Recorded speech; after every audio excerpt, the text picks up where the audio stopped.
بسم اللہ الرحمن الرحیم۔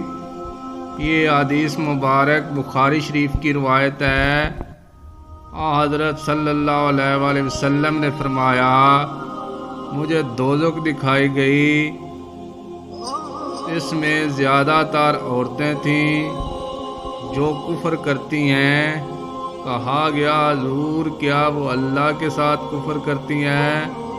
آپ صلی اللہ علیہ وآلہ وسلم نے فرمایا کہ خاوند کی ناشکری کرتی ہیں اور احسان کی ناشکری کرتی ہیں۔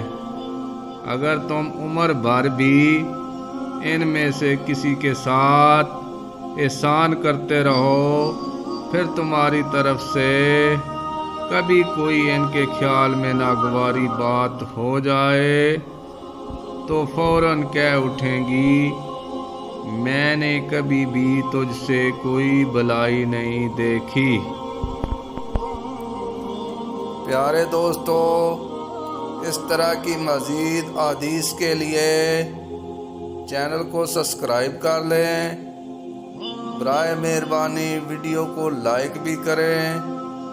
جزاک اللہ، شکریہ، اللہ حافظ۔